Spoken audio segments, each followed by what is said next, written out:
दुरूद पाक पढ़ें। अल्लाहुम्मा सल्लि अला सय्यिदिना व मौलाना मुहम्मदिल मुस्तफ़ा व अला आलिहि व सहबिहि व बारिक व सल्लिम सलातन व सलामन अलैका या रसूल अल्लाह सल्लल्लाहु तआला अलैहि वसल्लम।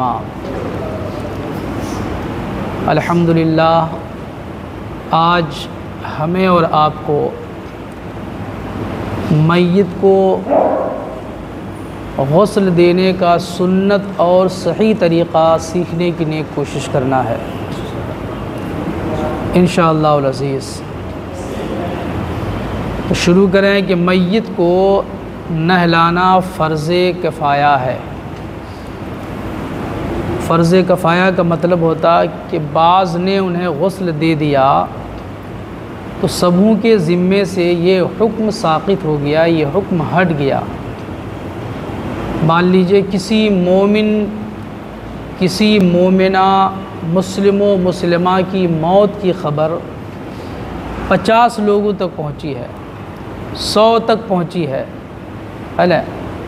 अगर एक ने या दो ने ही गुस्ल दे दिया तो सब बरी ज़िम्मा हो गए, सब के ज़िम्मे से ये हुक्म साक़ित हो गया। अगर गुस्ल न दिया जाता तो सबों से पूछताछ होती। अब जब किसी एक ने भी या दो ने भी मिलकर के गुस्ल दे दिया, अब पूछताछ से हम फ़ारिग़ हो गए अल्हम्दुलिल्लाह। इसको बोलते हैं फ़र्ज़े किफ़ाया। मय्यत को गुस्ल देने का तरीक़ा क्या है, इससे पहले उसके इंतज़ामात पे हम ध्यान दें। उसके इंतज़ामात में जैसे अगर मिट्टी का इस्तेमाल करना है, मुल्तानी मिट्टी वग़ैरह, तो पहले वक्त से पहले मिट्टी को पानी में भिगो दिया जी। फिर बैर की पत्ती का इंतज़ाम करना है, क्योंकि किताबों में यह आया है कि बैर की पत्ती गुस्ल मय्यत के पानी में डाला जाए, उसका इंतज़ाम किया। उससे पेशतर फिर लोबान वग़ैरह धुनी, खुशबू जो जलाया जाता, फैलाया जाता है ना, उसका इंतज़ाम किया। फिर तख्त वग़ैरह का जिसमें गुस्ल देना है, ये तमाम चीज़ों का इंतज़ाम करने के बाद अब यहाँ से इस तरह शुरू करेंगे कि लोबान सुलगा दिया गया, पानी साफ़ और ठंडा नॉर्मल पानी का भी इंतज़ाम हो, साथ ही साथ नीम गर्म सुसुम जिसे बोलते हैं, सुसुम पानी हो। उसमें बैर की 5, 7, 9 पत्तियां डालें। फिर जिस तख्त पर मय्यत को नहलाना है उस तख्त को बढ़िया से धोएं। उसे जहाँ नहलाना है तख्त वहाँ ले जाके रखेंगे, है ना। अब वहाँ जगह का मामला देखा जाएगा। बेहतर तरीक़ा तो ये, जिस तरीक़े से मय्यत को कब्र में लेटाते हैं, नहलाने में भी उसी हालत का ख़याल किया जाए। और अगर ऐसी जगह नहीं है तो जो भी मैसर हो, है ना, पैर पूरब तरफ हो, पश्चिम तरफ हो, कोई फ़र्क नहीं पड़ता है। अब ये ना सोचा है कि ये पैर पश्चिम तरफ होता है तो मेरे भाई, क़िबले का एहतराम का हुक्म उनके लिए नहीं है। जब तक इंसान के जिस्म में रूह रहती है, जब तक किसी अमल के काबिल वो हुआ करता है तो उस पर हुक्म हुआ करता है, उसके लिए हुक्म हुआ करता है। और जब रूह जिस्म से जुदा हो जाती है, परवाज़ कर जाती है, तो वो हुक्म इस्लाम से परे हो जाया करता है। तो जगह देखेंगे, अगर वैसी जगह है कि पैर क़िबला की तरफ रखकर नहलाने में सहूलत है तो बिला झिझक उसी तरह मय्यत को लेटा करके नहलाया जाए। तख्ता आपने रखा जी। फिर अब मय्यत को लाना है तो बेहतर तरीक़ा है कि गुस्ल देने से पहले पर्दे का एहतमाम किया जाए, पर्दे का एहतमाम किया जाए। फिर मय्यत को तख्त पर ला के लेटाएँ। जब मैयत को तख्ते पे लेटाएं तो लेटाने से पहले एक और अमल करना है जो बाकी रह गया, वो है कि 3, 5, 7 मरतबा जो लोबान सुलगाया गया है ना, वो उस तख्त के चारों तरफ लेकर के उसको फेरे दें ताकि खुशबू चारों तरफ फैल जाए। फिर मैयत को लेटाएं। मर्द के लिए चूँकि नाफ से घुटना तक ये सत्र औरत है, इसका छुपाना ज़रूरी है, तो मर्द को जब नहलाएं तो नाफ से घुटने तक पर्दे का कोई पाक कपड़ा रख दें, पर्दे का एहतमाम करें। फिर उसके जिस्म के जो कपड़े हैं वो कपड़े उतारें। अगर नॉर्मली अगर खुल जाए कपड़े तो ठीक है, ज़रूरत पड़े तो कपड़े को काट देंगे। मान लीजिए उसके जिस्म में बनियान है, गंजी पहने हुए है, अब उस हालत में गंजी का निकालना मुमकिन नहीं है ना, तो उसको काट देंगे। पर जो कपड़े निकाला जा सकता है उसके जिस्म से सही तरीक़े से, उसे काटना नहीं, उसे फाड़ना नहीं है, बल्कि उसको सही ढंग से निकाल कर, ठीक है, या तो घर वाले ही उसे इस्तेमाल करेंगे, बिल्कुल इस्तेमाल कर सकते हैं, नहीं अगर हो तो फिर उसको सदका कर देंगे। और इस्तेमाल के लायक अगर है तो कपड़ा को फेंका ना जाए, ये ज़ाय होगा, ये बर्बादी होगी, ये फजूल खर्ची हो जाएगी, है ना, बर्बादी होगी, ये दुरुस्त नहीं है, इस्लाम इसकी इजाज़त नहीं देता है। उस कपड़े को सदका कर देंगे तो अल्हम्दुलिल्लाह उसका सवाब मरहूम को मिलेगा। जी, कपड़े जब आपने उतार लिया, हाथ में अगर अंगूठी वगैरह है वो उतारेंगे।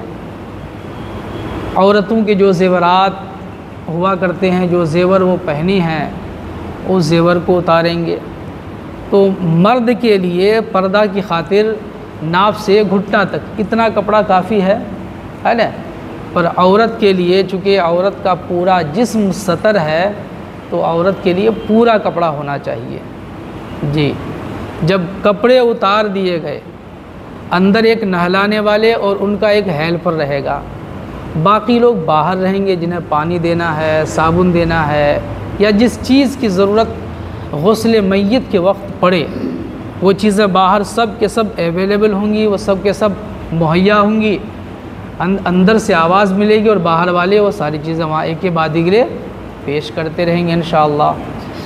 तो जब ये कपड़े उतारेंगे तो जिन्हें गुस्ल देना है, गुस्ल देने वाला अपने हाथ में कोई पाक कपड़ा लिपेट लेगा, और आज तो दस्ताना बाज़ाब्ता बना करके देते हैं, है ना, वो कपड़े बांध लेंगे। जी, पहला काम क्या होगा, हम लोग गुस्ल करने के लिए जब जाते हैं तो इंसानी फितरत में दाखिल है कि पहले हम और आप इस्तंजा करते हैं, है ना। तो पहला काम है मैयत को इस्तिंजा कराना। तो वो तो अज़ ख़ुद कुछ कर नहीं सकता है, सिर्फ़ अज़्वे तनासुल में पानी डाल देना है, अज़्वे तनासुल में पानी डाल देना है। इसके बाद नमाज के वज़ू की तरह वज़ू दिलाना है। तो नमाज के लिए जब हम और आप वज़ू करते हैं तो दोनों हाथों को गट्टू समेत धोते हैं, कुल्ली करते हैं, नाक में पानी चढ़ाते हैं। तो मैयत को जब गुस्ल देंगे तो इन चीज़ों की ज़रूरत नहीं है, गट्टू तक हाथ धुलाने की ज़रूरत नहीं है, कुल्ली भी वो कुल्ली तो कर नहीं सकते, नाक में पानी नहीं डाल सकते, ठीक। तो उसके लिए क्या करेंगे कि रुई या फिर कोई सॉफ्ट नरम कपड़ा उंगली में लपेट कर, जैसे हम और आप मिसवाक करते हैं अपनी ज़िंदगी में ना, वैसे ही मैयत के दांत में उंगली फेरेंगे। होंठ में कुछ लगा होगा, होंठ में उंगली फेरेंगे। फिर हम और आप जब वज़ू करते हैं तो अपने बाएं हाथ की छोटी उंगली से दोनों नाक का नथनू साफ़ करते हैं कि उसमें अगर कुछ रीठ वगैरह सूखा हो, जमा हुआ हो, है ना, तो उंगली की हरकत से, है ना, उस घिनौनी चीज़ को निकाल बाहर करें।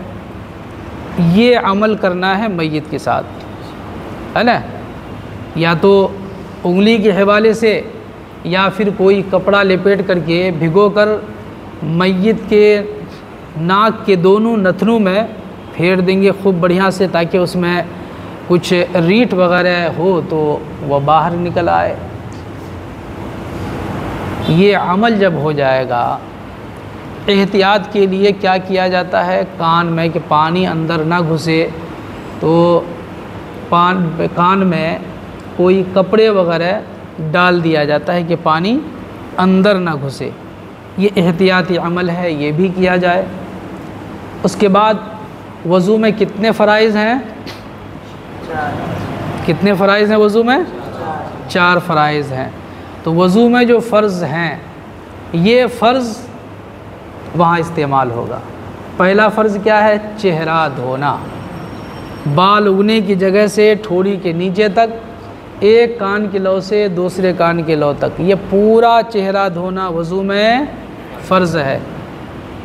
तो जब ये काम हो जाएगा ना मय्यत के लिए, मिसवाक और नाक का नथनों साफ़ करना, जब ये काम जब हो जाएगा तो फ़र्ज़ की तरफ कदम बढ़ाएंगे। पहले चेहरा धोएंगे, उसके बाद दूसरा फ़र्ज़ क्या है वज़ू का? दोनों हाथों को कहनियों समेत धोना। जी, दोनों हाथों को कहनियों समेत धोएंगे। अभी ये अमल होगा सुसुम पानी जिसमें बैरी की पत्ती डाली गई है, इसी पानी से ये अमल होगा जी। और वो ठंडा और साफ़ पानी जो तैयार है, उसमें काफूर वगैरह खुशबू के लिए हल्का सा डाल देना है कि पानी में खुशबू फैल जाए जी। दोनों हाथों को कहनियों समेत धोया गया। फिर तीसरा फ़र्ज़ है चौथाई सर का मसह करना। तो अपने भीगे हुए हाथ मय्यत के सर पे रख देंगे अगर, तो अल्हम्दुलिल्लाह फ़र्ज़ अदा हो जाएगा, मसह हो जाएगा। चौथा फ़र्ज़ वज़ू का क्या है? दोनों पाँव को टखनों समेत धोना जी। जब दोनों पाँव को टखनों समेत धोते हम और आप, तो धोने में हम एहतियात करते हैं, रगड़ते हैं ना कि कहीं जगह सूखी ना रह जाए, इस एहतियात करते हैं ना। जिस तरीक़े से हम और आप नमाज के लिए वज़ू करते हैं और वज़ू में फ़राइज़ की अदायगी के लिए, फ़र्ज़ अदा करने के लिए एहतियात बरतते हैं, ऐसे ही गुस्ल मय्यत में भी फ़र्ज़ की अदायगी के वक्त एहतियात बरतना है। ये चारों फ़राइज़ अदा हो गए जी, अल्हम्दुलिल्लाह। अब मय्यत को बायां करवट लेटाएंगे। कौन करवट? बायां करवट, ताकि दाहिना ऊपर हो जाए। हाँ, जब दाहिना ऊपर हो जाएगा तो सर से पैर तक 3 मरतबा पानी बहाएंगे। कितने मरतबा? अपने गुस्ल को देखिए, सेम चीज़ है, कुछ अलग नहीं है, एकदम वही चीज़ है जैसे हम और आप जब गुस्ल करें और वाकई सुन्नत तरीक़े से अगर गुस्ल करते हैं तो ये तरीक़ा अपनाते हैं ना, तो गुस्ल मय्यत में और ख़ुद नहाने में कोई अलग तरीक़ा नहीं है ना। फ़र्क ये है कि जब तक हम हयात से हैं तो अज़ ख़ुद नहाते हैं, और जब पर्दा फरमा जाएंगे तो दूसरा नहाएगा, नहलाएगा ही ना, लेकिन अमल वही होगा। दाहिना करवट 3 मरतबा पानी बहाया। चूँकि दाहिना और बायां में दाहिना अफजल है, इसलिए पहले दाहिना करवट में 3 मरतबा पानी बहाएंगे। फिर दाहिना करवट लेटाकर बायां करवट ऊपर होगा। अब फिर बायां करवट जो है, बायां करवट में सर से पैर तक 3 मरतबा पानी बहाएंगे। जब दोनों करवट में हम और आप पानी बहा लेते तो फिर क्या करते हैं? अपने सर पे 3 मरतबा थोड़ा थोड़ा पानी डालते हैं। ऐसे ही करते हैं ना, गुस्ल का यही सुन्नत तरीक़ा है ना जी। सर पे थोड़ा थोड़ा 3 मरतबा पानी डालते, तो अब यहाँ सर पे नहीं डाल करके चित लेटाकर पूरे बदन में पानी फिर डालना है, थोड़ा थोड़ा जी 3 मरतबा। जब ये अमल हो जाए तो मय्यत को पुश्त पीठ की तरफ, सर की तरफ से पीठ में सहारा देकर के थोड़ा सा उठाना है, हल्का सा उठाना, ऊंचा करना है।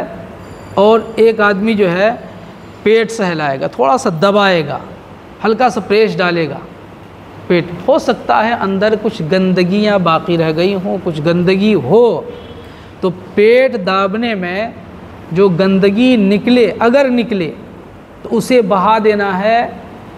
ये गंदगी निकलने के बाद फिर मय्यत को वज़ू नहीं दिलाना है, वही पहला जो वज़ू हुआ ना वही काफ़ी है, वही काफ़ी है। हम और आप जब गस्ल करते हैं तो दरमियान गस्ल अगर हवा खारिज हो जाए या जिस्म के किसी हिस्से से खून निकले और बह जाए, है ना, यानी वज़ू तोड़ने वाली चीज़ अगर वाक़ई हो जाए, अगर वज़ू बनाया और गस्ल के लिए वज़ू किया आपने, फिर पाखाना का एहसास हुआ, टॉयलेट का एहसास हुआ, आप टॉयलेट चले गए, तो अब चूँकि ये पाखाना, पेशाब और खून का निकल कर अपनी जगह से बहना ये नाक़िज़े वज़ू है, वज़ू तोड़ने वाली चीज़ है। ठीक, हम और आप जब नहाएंगे, नहाने के लिए जब वज़ू करेंगे, वज़ू के बाद ये चीज़ें अगर वाक़ई हुई तो फिर हमें और आपको दोबारा वज़ू करना है, क्योंकि वज़ू टूट गया, वज़ू टूटने वाली चीज़ें पाई गई। लेकिन अगर पेट दबाने के बाद भी मय्यत के पेट से कुछ गंदा अगर निकले, इस गंदा निकलने की वजह फिर दोबारा वज़ू नहीं कराया जाएगा, पहला ही वज़ू मय्यत के लिए काफ़ी है। जब पूरा बदन में पानी डाल दिया तो अब अमल क्या होगा, इसे कोई मिट्टी वगैरह से भी नहाते हैं, लगा सकते हैं, मिट्टी पहले से जो भिगा दी गई है पूरे बदन में मिट्टी लगाएंगे। असल में है कि कोई मुस्लिम कंपनी हो उसका साबुन इस्तेमाल किया जाएगा, तो अब ये पॉसिबल नहीं है तकरीबन हमारे यहाँ। तो हम आम तौर पे जो साबुन इस्तेमाल करते हैं वही साबुन हम इस्तेमाल करेंगे अल्हम्दुलिल्लाह। ठीक है, पूरे बदन में जिस तरीक़े से हम और आप पूरे बदन में पानी बहाकर अपने जिस्म में साबुन इस्तेमाल करते हैं, मुल्तानी मिट्टी का इस्तेमाल करते हैं, यूं ही मय्यत के बदन में भी हम साबुन इस्तेमाल करेंगे या मुल्तानी मिट्टी का इस्तेमाल करेंगे। अच्छी तरीक़े से उसे रगड़ेंगे, साफ़ करने की कोशिश करेंगे। कहीं कुछ मैल वगैरह लगा हुआ है और निकलना मुमकिन अगर है तो उसको छुड़ाने की, उसको साफ़ करने की नेक कोशिश करेंगे। जब पूरे बदन में साबुन से अच्छी तरह मल लेंगे तो फिर हम और आप क्या करते हैं, वैसे ही छोड़ देते हैं साबुन को या फिर बहाते हैं जी, पानी डालते हैं ना जी। अब यहाँ से वो पानी साफ़ सुथरा फ्रेश पानी जिसमें काफूर हल्का डाला गया है खुशबू की नीयत से, ठीक है, अब वो यहाँ से अब वो पानी इस्तेमाल करेंगे। उस पानी से पूरे बदन में जो साबुन का झाग है या मिट्टी अगर इस्तेमाल किया है तो जो मिट्टी वगैरह लगा है वो तमाम मिट्टी बढ़िया से बहाएंगे, बिल्कुल साफ़ सुथरा कर देंगे। ठीक, फिर थोड़ा पुश्त को सहारा देकर नीचे से पानी मारेंगे, है ना। जैसे मान लीजिए हम लोग साबुन लगाते हैं तो हमारी पुश्त में भी पीठ का ये साबुन का झाग जाता है ना। जब मय्यत को साबुन लगाएंगे तो बह करके तो नीचे जाएगा ही, तख्ते पे जाएगा, रुकेगा, है ना। तो नीचे से साफ़ करने में एहतियात करना है। इस तरीक़े से बदन को मुकम्मल साफ़ करना है। फिर कोई नर्म कपड़े से बदन के पानी को पोंछ लेना है, सोख लेना है, तो पूरा बदन ऊपर नीचे सब जो है सोख जाए। इस तरीक़े से गुस्ल कंप्लीट हो गया। तो जो जिस तरह हम और आप अपनी ज़िंदगी में गुस्ल करते हैं यही तरीक़ा है मय्यत का, अलग से नहीं है। हाँ, याद रखेंगे कि जब गुस्ल देंगे तो गुस्ल देते वक्त मय्यत के जिस्म पर ध्यान देने की ज़रूरत नहीं है, गौर से न देखा जाए। हो सकता है कि उसके जिस्म में कोई ऐब हो, जिसको ज़िंदगी भर उसने छुपा रखा हो, उस ऐब के बारे में किसी को ख़बर ना हो, है ना। और आप गुस्ल दिलाएंगे या मैं गुस्ल दिलाऊंगा, ध्यान से देखूंगा, अगर उस पे नज़र पड़ेगी, है ना, तो कहीं ऐसा ना हो कि हम बाहर बोल दें कि उनके जिस्म में ऐसा था। अगर दिखे भी तो उसको छुपा देना है, उसको छुपा देना है। फिर ये कि अगर गुस्ल देते वक्त किसी तरह की कोई जैसे बदबू का एहसास हुआ, या आँखों ने हमारी आँखों ने देखा कि चेहरे का रंग बदल गया, अजब सा हो गया, काला हो गया, डरावना हो गया, है ना, कोई ख़तरे की अगर चीज़ हो, कोई बुरी शक्ल, बुरी चीज़ अगर दिखने को मिले, तो गुस्ल करने वालों के लिए एहतियाती कदम ये है कि बाहर इन चीज़ों को ना खोलें, बाहर ना बताएं कि जब मैं गुस्ल दिला रहा था तो चेहरा का रंग बदल गया, तो काला हो गया, तो इस तरह के बदबू का एहसास हुआ। नहीं, उसको छुपा देना है। हाँ, अगर कोई अच्छी चीज़ दिखे, अगर अल्हम्दुलिल्लाह मय्यत हो सकता अल्लाह का नेक बंदा हो, ज़िंदगी में कोई ऐसा काम किया हो कि अल्लाह ने उसके किसी अमल को कबूल फरमाया हो, गुस्ल देते वक्त हो सकता है कि उसके चेहरे में चमक पैदा हो जाए, जिस्म से खुशबू की लपेटें आए, अगर कोई अच्छी चीज़ दिखे और अच्छी चीज़ का एहसास अगर हो, तो हमारी और आपकी हर गुस्ल देने वाली की यह ज़िम्मेदारी है, अखलाक़ी ज़िम्मेदारी है कि उनकी अच्छाइयों को फैलाएं कि अल्हम्दुलिल्लाह फ़लाँ को मैंने गुस्ल दिया, जब गुस्ल दे रहा था तो खुशबू की लपेटें आ रही थी, अल्हम्दुलिल्लाह, ताकि सुनने वालों को उनके ताल्लुक़ से अच्छा गुमान हो, सुनने वालों को उसके ताल्लुक़ से अच्छा गुमान हो। क्योंकि मोमिन जब किसी मोमिन के बारे में अच्छा गुमान करता है तो अल्हम्दुलिल्लाह उसे अच्छे गुमान के मुताबिक अल्लाह तबारक व तआला मय्यत को सिला अता फरमाता, अल्हम्दुलिल्लाह, है ना। तो हमें चाहिए कि अपने मोमिन भाई के लिए अच्छा गुमान रखें, बढ़िया गुमान रखें, हुस्न ज़न रखें। जी, इस तरीक़े से गुस्ल मुकम्मल हुआ। अब औरतों का गुस्ल का मामला जो है, तो ज़ेवरात वग़ैरह निकालेंगे, नाक में सुराख है, कोशिश करेंगे कि पानी वहाँ तक पहुँचे, यानी एहतियाती क़दम जिस तरीक़े से हमारी माँ बहनें अपनी गुस्ल में करती हैं। तो अगर कोई अंगूठी पहने हैं तो अंगूठी में हरकत देना होता है ना, नाक और कान में उसके ज़ेवरात हुआ करते हैं, पानी पहुंचाना अगर पॉसिबल है, मुमकिन है, तो उन ज़ेवरात को हरकत देकर सुराख तक और जड़ों तक पानी पहुंचाने की कोशिशें करते हैं। और यहाँ तो मय्यत के लिए भाई तमाम तर ज़ेवरात निकाल देना है ना।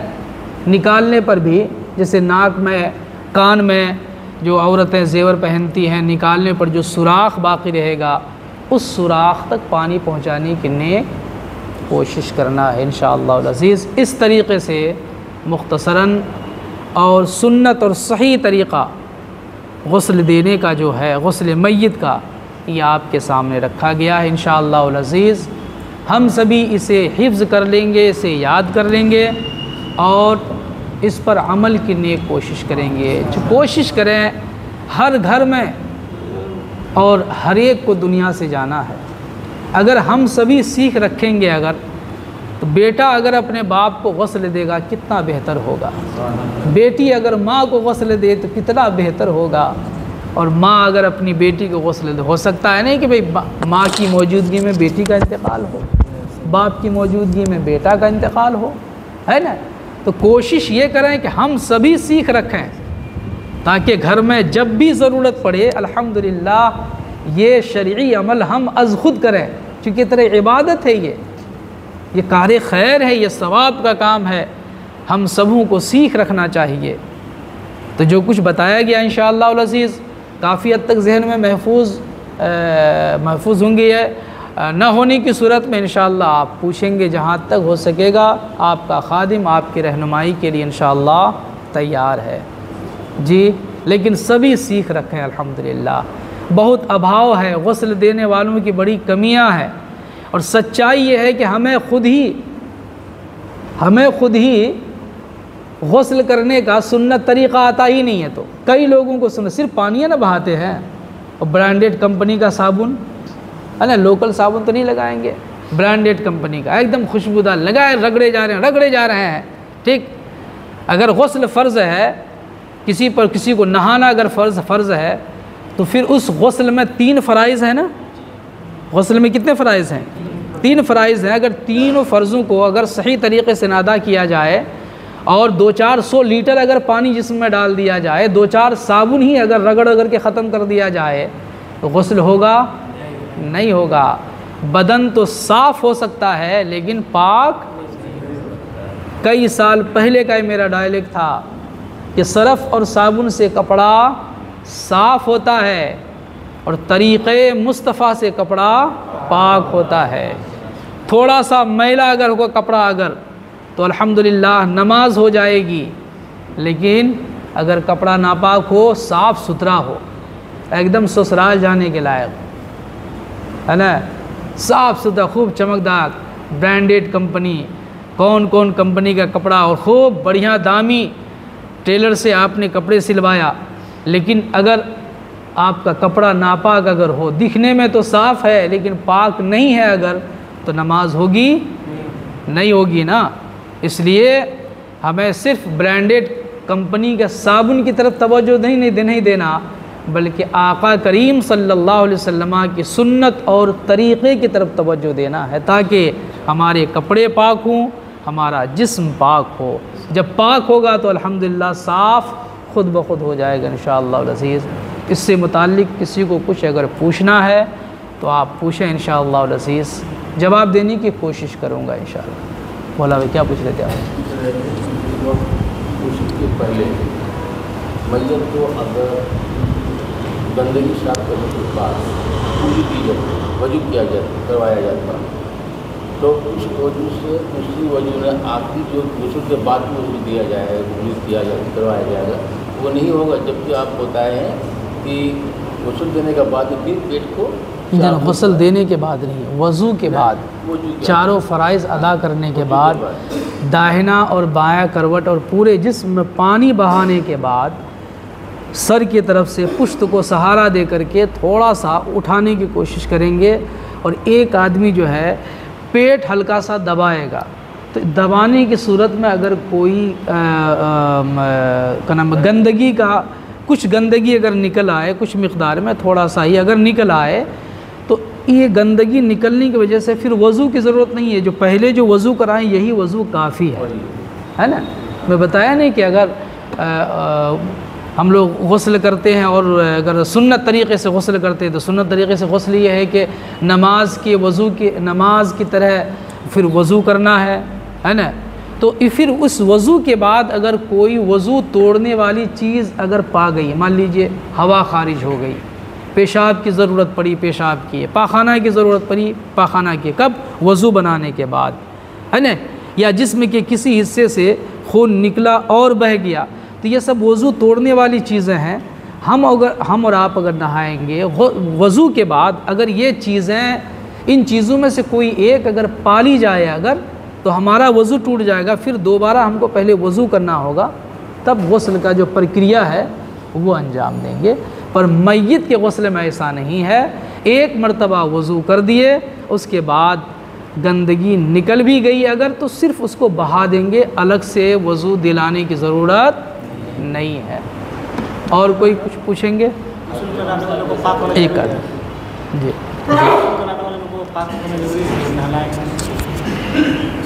मतलब पाक, जैसे एक होता है आदमी के जिस्म पाक रहता है पर बेवज़ू होता है वो, है ना।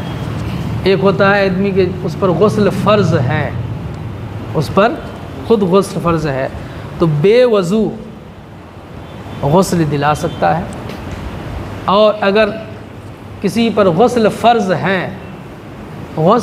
है, उसके अलावा कोई दूसरा गुस्ल दिलाने वाला नहीं है ना, तो वो एहतियातन वज़ू कर लेगा, जबकि उस वज़ू से वो पाक नहीं होगा, उस वज़ू से वो पाक नहीं होगा, पर एहतियातन वज़ू करेगा, फिर उसको गुस्ल दे सकता है। तो मजबूरन बेहतर तरीक़ा है ये जिसका जिस्म पाक है वही गुस्ल दे। जी, यानी वज़ू मय्यत को गुस्ल देने के लिए बावज़ू होना ज़रूरी नहीं है कि वज़ू करेंगे तब वज़ू, नहीं, जिस्म पाक होना चाहिए। बेवज़ू अगर है कोई फ़र्क नहीं पड़ता है, चलेगा।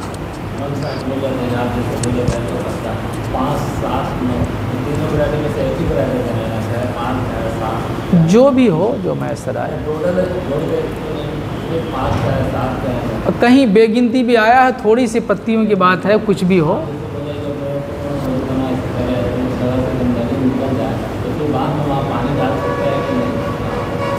नहीं तो जो गंदगी निकल रही है वो तो बहाना ही है, तो उसको नहीं वो तो बहाना है। आपको जो वजू बना रहे हैं बात, तो इसको कुछ नहीं है, इस जगह से गंदगी निकल रही है, उस जगह में पानी मांगा है। अरे तो धोना, मैं तो बोल रहा हूँ, तो पानी बहाने का मतलब है कि जहाँ से गंदगी निकल रही थी, गंदगी को तो धोना होगा ना।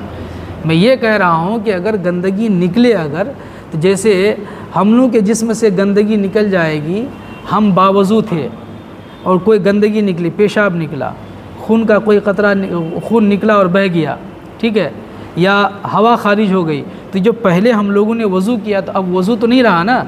लेकिन मैयत का यूँ मामला नहीं है, एक मरतबा वज़ू दे दिए तो वही वज़ू अल्हम्दुलिल्लाह काफ़ी है।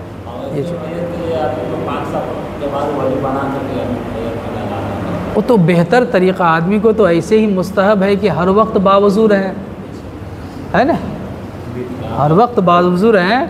कोशिश तो अल्लाह के नेक बंदे तो यूँ ही करते ना कि पेशाब करने के लिए गए, पेशाब की इस्तिंजा किया, उसके बाद वज़ू बनाया, पाखाना किए, हाजत पूरी हुई, फिर आया वज़ू किया। ये तो मुस्तहब तरीक़ा है, अच्छा तरीक़ा है कि आदमी ज़्यादा वक्त बावज़ू रहें, है ना। नीयत ये होनी चाहिए कि न जाने ज़िंदगी की शाम किस गली में हो जाएगी, कब ज़िंदगी का इख्तिताम होगा, तो अल्हम्दुलिल्लाह हम इस नीयत से बावज़ू रहने की कोशिश करें कि जब रूह निकले तो अल्हम्दुलिल्लाह हम हालत वज़ू में हूँ, उस हालत में बारिश हो। ये अच्छी बात है। गुस्ल मय्यत में भी अगर कोई बावज़ू होकर किसी मय्यत को गुस्ल देना चाहता है तो ये बेहतर अमल है। जी,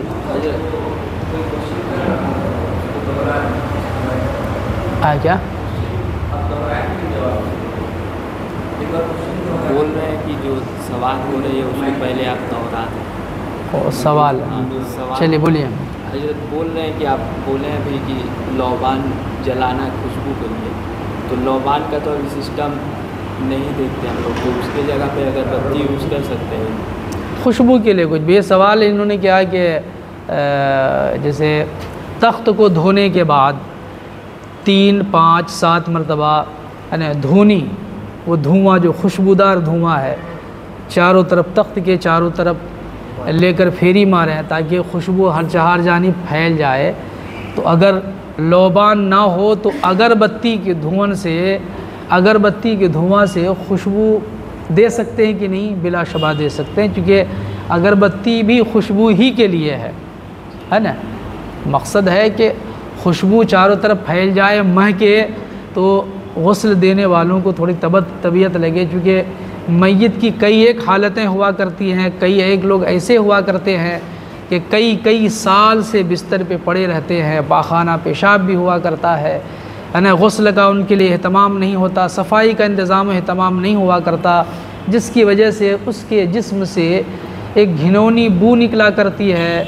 तो गुस्ल दिलाने वाले को तकलीफ़ होगी, इसलिए वक्त से पहले खुशबू हर चार जानिब फैला दी जाती है कि ताकि ये खुशबू है ना उधर से निकलने वाली बदबू को मार दे, है ना। इसलिए अल्हम्दुलिल्लाह। ठीक है, फिर इंशाअल्लाह सवाल।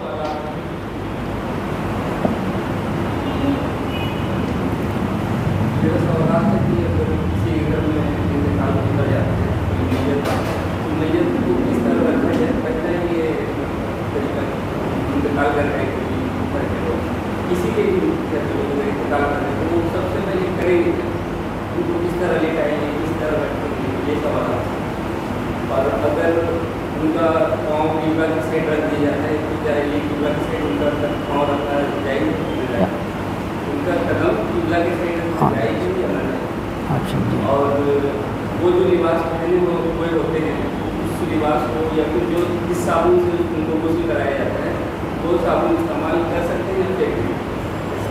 चलिए अल्हम्दुलिल्लाह, कई सवालात और वाकई जानने की ज़रूरत है जी। कि कोई जाकनी के आलम में हो, आलम सकरात में हो, अब की तब रूह निकलने वाली हो, उनको किस तरह लेटाया जाए? बेहतर तरीक़ा यही है जिस तरीक़े से कब्र में लेटाते हैं, ये बेहतर तरीक़ा है। फिर जिनके घर में सोने का जो अंदाज़ है, जो तरीक़ा है जी, सोए हैं तो उसी हालत में रखा जाए। जब रूह निकलने के करीब हो, अब रूह निकल रही हो, तो बेहतर तरीक़ा तो है कि वहाँ अच्छे लोग बैठें, पाक साफ़ लोग बैठें, कलमा दुरूद पढ़ने वाले लोग बैठें, कलमा दुरूद पढ़ते रहें। और रूह निकलते वक्त तो चाहिए कि तलक़ीन करें, यानी बुलंद आवाज़ से वहाँ बैठ कर के कलमे तौहीद का विर्द करें, आवाज़ से पढ़ते रहें, ला इलाहा इल्लल्लाहु मुहम्मदुर रसूलुल्लाह, ला इलाहा इल्लल्लाहु मुहम्मदुर रसूलुल्लाह, मय्यत के पास बैठ कर के। पर मय्यत को बोले नहीं कि आप पढ़िए। मेरे दोस्त, रूह निकलने वक्त की जो तकलीफ़ होती है ना, वो इस दुनियावी एतबार से हद्दो हिसाब से बाहर तकलीफ़ हुआ करती है। अगर तकलीफ़ के वक्त किसी को नसीहत कीजिएगा ना, तो वो आप पे बिगड़ जाएगा। ये दुनियावी हालात है, ये है ना। मेरी जान की पड़ रही है और आप चले, आप ये कि चलिए पहले अज़ान हो गई, नमाज़ पढ़ने के लिए चलिए, है। मौका हुआ करता है नसीहत का, कहीं ऐसा ना हो कि तिल मिला करके कुछ गलत कलेमा वो बक ना दें। इसलिए सिर्फ पढ़ना है इस उम्मीद पर कि इंशाअल्लाह अज़ीज़ ये आवाज़ सुन करके अल्लाह की तौफ़ीक़ से वो भी कलमा दोहराएगा। और अगर कलमा तौहीद वो दोहराया, सुन लिया, आवाज़ अगर मिल गई अगर, तो फिर ख़ामोश हो जाएं, आवाज़ से ना पढ़ करके अपने सिर्फ पढ़ें, ताकि पढ़ने वाले को भी उसकी बरकतें हासिल हों, मिलें, और उसकी बरकतें इस दुनिया से जाने वाले को भी मिलें जी। तो जब रूह निकल जाए तो वहाँ वालों को चाहिए कि हाथ पैर सीधा कर दें और रुख क़िबला की तरफ हो, रुख क़िबला की तरफ हो। मान लीजिए अगर सर उत्तर है, पैर दक्षिण है, तो चेहरा इधर झुका देंगे तो क़िबला हो जाएगा, ठीक है। और अगर और अगर सर दक्षिण है और पैर उत्तर है, तो चेहरा क़िबला के लिए क्या करना पड़ेगा? पूरब तरफ दाबना होगा, ताकि जब कब्र में उन्हें लेटाया जाए तो उस वक्त उनका चेहरा क़िबला की तरफ हो, है ना। ये अमल आम तौर पे जब रूह निकलती है तो आँखें खुली रहती हैं। बहुत ही ख़तरनाक वो वक्त हुआ करता है मेरे दोस्त, जब रूह निकलती है तो आँखें, जब रूह परवाज़ करती है ना, तो आँखें उस रूह की परवाज़ के पीछा किया करती हैं। ऐसे वक्त में आम तौर पे आँख खुली होती है, तो वहाँ बैठने वालों के लिए ये है कि वो आँखें बंद कर दें। मुंह अगर खुला है तो मुंह दाब करके बंद कर दें। अगर दाबने से बंद ना हो तो फिर ये है, हुक्म है कि एक कपड़ा जबड़ा से बांध करके थोड़ा टाइट करके उसको ऐसा लपेटें कि वो धीरे धीरे धीरे खुला मुंह बंद हो जाए, ठीक। अगर इस तरह सर क़िबला की तरफ ना हो तो सर क़िबला की तरफ करने के लिए मय्यत को पूरब पश्चिम लेटाना, यानी पैर क़िबला की तरफ करना है, पैर क़िबला की तरफ करना है और सर पूरब की तरफ करना है। सर के नीचे तकिया वगैरह रख देंगे, थोड़ा सा ऊंचा जब हो जाएगा तो चेहरा क़िबला की तरफ हो जाएगा। कई जगह देखा जाता है बताने के बाद मैं कई जगह गया और करके आया, वापसी ही जब होती है तो मालूम हुआ कि इमाम साहब कई आदमी आकर के बोले अरे पैर किबला की तरफ है, अरे नहीं ऐसा नहीं होगा, ये गलत है। ये अगर बोल भी कोई देता है कि नहीं, अब इमाम साहब आए थे वही करके गए तो क्या हुआ, तो किबला इधर है ना, नहीं करना चाहिए भैया। ताज़ीम किबला अहले हयात के लिए है, जिंदू के लिए है, मय्यत के लिए ताज़ीम किबला नहीं है। मय्यत के लिए यह है कि चेहरा किबला की तरफ हो, तो चेहरा किबला की तरफ करने के लिए जो भी सूरत इख्तियार करना पड़े वो सूरत इख्तियार करना है इंशाअल्लाह अज़ीज़। दूसरा सवाल सद्दाम बाबू का ये था कि जो साबुन इस्तेमाल करते हैं, कपड़े इस्तेमाल करते हैं या फिर बर्तन इस्तेमाल करते हैं, तो बादे गुस्ल मय्यत उन इस्तेमाल किया हुआ सामान जो बच जाएगा, मान लीजिए साबुन बच गया है ना, और फिर जो घड़ा वगैरह सब बर्तन वगैरह इस्तेमाल करते हैं, तो उसको घर वाले इस्तेमाल कर सकते हैं कि नहीं? बिलाशुबा घर वाले इस्तेमाल कर सकते हैं, नहीं बल्कि घर वालों ही को इस्तेमाल करना चाहिए। हाँ, अगर मय्यत की भलाई के लिए चाहते हैं सदका करना, वो अलग बात है, सदका कर देंगे तो सवाब मिलेगा, पर इस्तेमाल करना चाहिए। ऐसा नहीं है कि चलो इस्तेमाल करने के बाद बर्तन तोड़ देना है, उसे फेंक देना है, जो गमछा या तौलिया से उनके बदन का कपड़ा पोंछे हैं उसको फेंक देना, अरे कैसे हम इस्तेमाल करेंगे, साबुन कैसे इस्तेमाल करेंगे, नहीं, वो सारी चीज़ें इस्तेमाल की हैं, फेंकना ये गुनाह है। हाँ, सिद्क़ नीयत से, अच्छी नीयत से अगर मय्यत की भलाई के लिए, खैर के लिए अगर सदका करना चाहते हैं तो सदका कर देंगे, तो वह सदका का सवाब मय्यत को मिलेगा और उस अमल का सवाब आपको भी मिलेगा। ये तरीक़ा है, उसको फेंका ना जाए। बस करें फिर इंशाअल्लाह।